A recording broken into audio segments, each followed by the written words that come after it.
this one. How do emotions play into our spiritual path?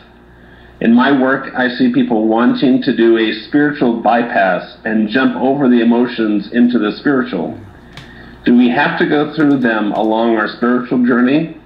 And are they part of the spiritual journey?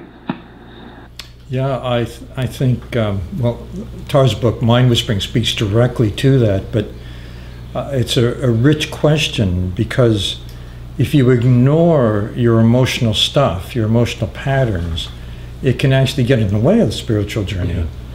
Yeah. And you can pretend it's not there. You can do what's called a spiritual bypass, where you get deeply into spiritual practice and kind of suppress the emotion. But really, the question is, who are we day to day? Who are we with the people that matter most to us? And that's where our emotions are going to come up. And it's in how we deal with the emotions that part of spiritual practice occurs, and also how you can see how you're doing in spiritual practice. Do we get sucked in by our emotions? Are we able to transform our emotions? Are we able to recover and get into a better state? Those are all, I think, key questions for sadhana, for practice.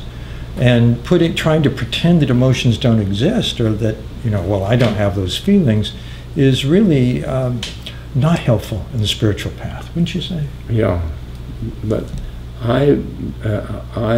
those feelings come up in the progression of thoughts. Mm-hmm. Exactly. That you can feel something and think about it, and think about it.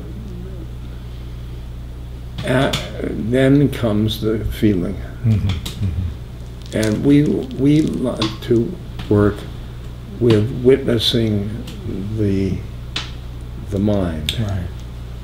And in the mind, the emotions come. That's right. And with the emotion is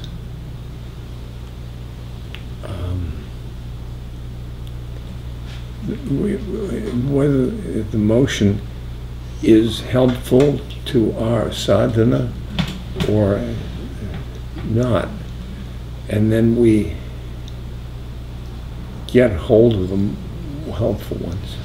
Exactly. And it's an important distinction that you're pointing to, which is that some emotions, love, devotion, compassion, are to be cultivated.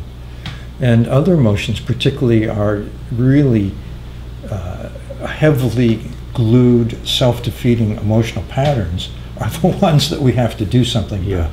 That's what Tara's book, Mind Whispering, is about, exactly those patterns, how to handle them in a spiritual context. And I think first we got to make the distinction, as you say, is this a helpful feeling or not a helpful feeling? And if it's not a helpful feeling, what can I do about it? And if it's very lightly held, you don't have to do much about it. Maybe just witnessing is enough. But if it's a really stuck one, like, I learned to do this when I was a kid because it helped me feel better because of the way my parents treated, those kind, then it's good to... It's a habit. Yeah, an emotional habit. Then you need to change the habit. Yeah. And to pretend otherwise, I think, is to get in the way of a full release, full opening. Yep.